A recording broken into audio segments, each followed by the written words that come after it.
పెళ్ళైనా పండగైనా వేడుక ఏదైనా పట్టుచీరల ప్రత్యేక వేదిక వారాహి సిల్క్స్.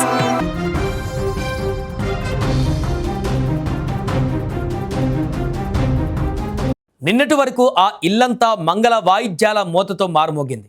కొత్త కోడలు వస్తుందన్న ఆనందంతో ఆ తల్లిదండ్రుల కళ్ళు మెరిశాయి. బంధువుల పలకరింపులు, స్నేహితుల సందడి మధ్య ఆ పెళ్లి పందిరి ఒక చిన్నపాటి స్వర్గాన్ని తలపించింది. కానీ విధి ఎంత బలవత్తరమైనదో కానీ ఆ పచ్చని పందిరిలో విషాదపు ఛాయలు అలుముకోవడానికి ఎంతో సమయం పట్టలేదు. గంటల వ్యవధిలోనే పెళ్లి బాజాల స్థానంలో చావు కేకలు వినిపించాయి. పెళ్లి ఇంటిలో ఆనందంతో మెరిసిపోయినటువంటి ప్రాణాలు తెల్లవారేసరికి విగత జీవులుగా పడి ఉండటం చూసి ఉమ్మడి విజయనగరం జిల్లా కన్నీరు మున్నీరవుతోంది. పెళ్లి వేడుక ముగించుకొని సంతోషంగా ఇళ్లకు తిరుగు ప్రయాణమైన వారిని మృత్యువు రోడ్డు ప్రమాదం రూపంలో వెంటాడి వేటాడింది. ఒకరిద్దరిని కాదు, ఏకంగా నలుగురిని బలికొంది. మంచి భవిష్యత్తు ఉన్న యువకులతో పాటు కుటుంబాలకు అండగా నిలుస్తున్న ఇద్దరు ఇంటి పెద్దలను కాలయముడు అమాంతం మింగేశాడు. విజయనగరం జిల్లా జామి, డెంకాడ మండలాలలో జరిగిన ఈ దారుణ ఘటనలు ఉమ్మడి జిల్లాలో తీవ్ర విషాదాన్ని నింపాయి. ఇక పాచిపెంట మండలము తోట వలసకు చెందిన లావణ్యకు, జామి మండలము అన్నమరాజుపేటకు చెందిన సత్యనారాయణకు రాత్రి అంగరంగ వైభవంగా వివాహం జరిగింది. పెళ్లి వేడుక ముగిశాక ఉదయం 5 గంటల సమయంలో పెళ్లి బృందం ఆటోలో తిరుగు ప్రయాణమైంది.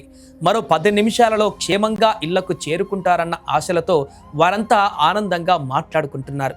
సరిగ్గా అదే సమయంలో జామి మండలం జన్నివలస సమీపంలోని హరిత రహదారి వద్ద విధి వక్రీకరించింది. విజయనగరం వైపు వెళ్తున్న ఓ టిప్పరు టైరు ఒక్కసారిగా పేలిపోయింది. నియంత్రణ కోల్పోయిన ఆ భారీ వాహనం ఎదురుగా వస్తున్న పెళ్లి బృందం ఆటోను వేగంగా ఢీకొట్టింది. ఈ ప్రమాదం ఎంత బీభత్సంగా జరిగిందంటే ఆటో తునాతునకలైపోయింది. విజయనగరం మండలము చాకలిపేటకు చెందిన లావేటి పైడిరాజు ఈ ప్రమాదంలో అక్కడికక్కడే ప్రాణాలు కోల్పోయాడు. పైడిరాజు పెళ్లి కుమార్తెకు చిన్నాన్న అవుతాడు. కూలి పనులు చేసుకుంటూ కుటుంబాన్ని సాకుతున్న ఆయన మరణంతో ఆ ఇల్లు చీకటిమయమైంది. ఇక పెళ్లి కూతురి కుమారుడి తండ్రి సన్యాసిరావు పరిస్థితి కూడా అత్యంత దయనీయంగా మారింది. తీవ్ర గాయాలతో ఆసుపత్రిలో చేరుకున్న ఆయన చికిత్స పొందుతూ తుది శ్వాస విడిచారు. తన కొడుకు పెళ్లి చూసి మురిసిపోవలసిన తండ్రి గంటల వ్యవధిలోనే శవమై కనిపించడం ఆ గ్రామాన్ని కన్నీరు పెట్టించింది. సన్యాసిరావు భార్య కనకమ్మ కూడా తీవ్ర గాయాలతో ఆసుపత్రిలో మృత్యువుతో పోరాడుతుంది. తన భర్త ఇక లేడన్న చేదు నిజం ఆమెకు ఇంకా తెలియదు. వీరితో పాటు ఆటో డ్రైవర్ సాయి కుమార్, రాఘవులు కూడా తీవ్రంగా గాయపడ్డారు.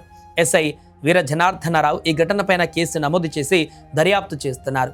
పెళ్లి పందిరలో భాజా భజంత్రీలు మోగవలసిన చోట ఇప్పుడు శవాల మీద పేలిచేటువంటి కాసులు చప్పుడు వినిపిస్తుంది. ఒక కుటుంబంలో జరిగినటువంటి ఈ ఘోరం అందరినీ కలిచివేస్తుంది. అటు ఢెంకాడ మండలంలో జరిగిన మరో ప్రమాదంలో 2 యువకులు మృతి చెందడం స్థానికులను కలిచివేసింది. ఇలా ఒకే రోజు జరిగిన 2 ఘోర ప్రమాదాలు పచ్చని సంసారాలలో నిప్పులు పోశాయి. బాధితుల రోదనలను మిన్నంటగా పోలీసులు కేసు నమోదు చేసి దర్యాప్తు చేస్తున్నారు. అతివేగం, అజాగ్రత్త పచ్చని పెళ్లి పందిరలో తీరని శోకాన్ని మిగిల్చింది. నేను పడుకుండిపోయాను. ఏడు తెలిగిందో తెలీదు. బాంబు పేలినట్టు సౌండ్ వస్తే రోడ్డు మీద పడిపోయినట్టు తెలియదు. చూస్తే చనిపోయారట్టు ఇప్పుడే చెప్తాను నేను.